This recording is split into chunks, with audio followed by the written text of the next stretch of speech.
First oil వేసిన, oil సరిపడా పచ్చిమిర్చి వేయాలి, అండ్ నెక్స్ట్ ఆనియన్స్, దానికి సరిపడా ఆనియన్స్ వేయాలి.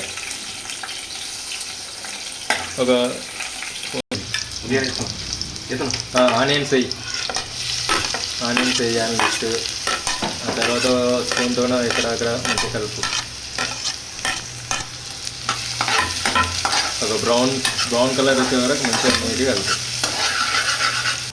ఫస్ట్ మనం చికెన్ మంచిగా తీసుకోవాలి, నీట్గా మంచిగా వాటర్తో కడగాలి. ఆ తర్వాత ఉప్పు, కారం, సాల్ట్ అన్నీ మసాలాలు వేయాలి. అల్లం వెల్లిగడ్డ మసాలా, చికెన్ మసాలా అన్నీ కలపాలి. మ్యారినేట్ చేసుకోవాలి. స్పూన్తోనే మంచిగా నీట్గా కలుపుతూ ఉండాలి.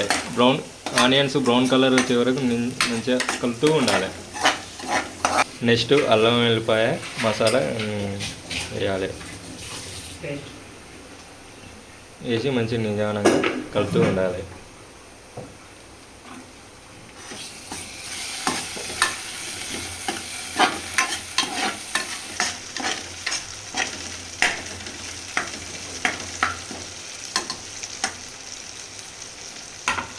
ఆనియన్స్ బ్రౌన్ కలర్ అయ్యాక మంచిగా నీట్గా పసుపు వేయాలి. పసుపు వేసిన తర్వాత నెక్స్ట్ కలుపుతూ ఉండాలి.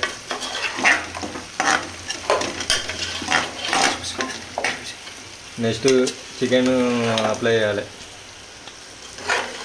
చికెన్ మంచిగా నీట్గా దాంట్లో పాత్రలోకి బౌల్లోకి పెట్టి నీట్గా మంచిగా అప్లై చేస్తూ ఉండాలి, కలుపుతూ ఉండాలి. అంత కలిపితే అంత టేస్ట్ వస్తుంటుంది.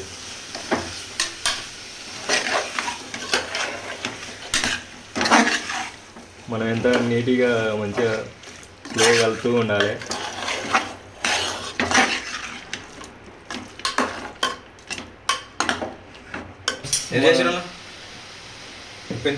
కొంచెం మనం సాల్ట్ కలుపుతూ ఉండాలి. సాల్ట్ వేసి కలపాలి.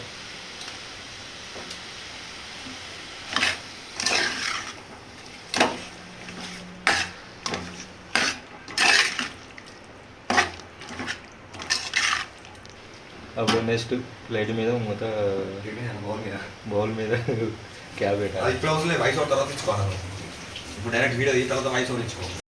మళ్ళీ ఒకసారి కలుపుతూ ఉండాలి. ఎవ్రీ 5-10 మినిట్స్కి ఒకసారి కలుపుతూ ఉండాలి. అప్పుడు మనకు టేస్ట్ అనేది మంచిగా వస్తూ ఉంటుంది. మళ్ళీ నిదానంగా ఒకసారి స్పూన్తోనే కలుపుతూ ఉండాలి. అలా కలపడం వల్ల మనకు టేస్ట్ అనేది మంచిగా వస్తూ ఉంటుంది.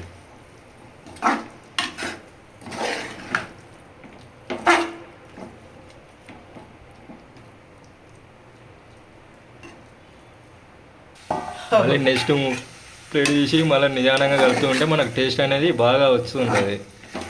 బాగా కలుపుతూ ఉండాలి. ఎవరి 5 మినిట్స్కి ఇట్లా కలుపుతూ ఉంటే మనకు టేస్ట్ అనేది మంచిగా వస్తుంటుంది. మంచిగా నిదానంగా ప్లేట్ ఓపెన్ చేసి మళ్ళీ కలుపుతూ ఉండాలి. అలా కలపడం వల్ల మనకు టేస్ట్ అనేది మంచిగా ఉంటుంది.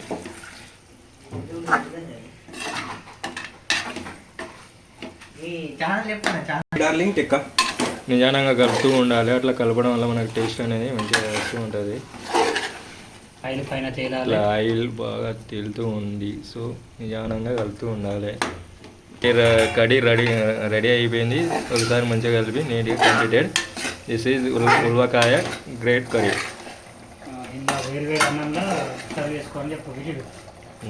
వేరే అన్నంలో మంచిగా బాగా మంచిగా టేస్టీగా ఉంది. సో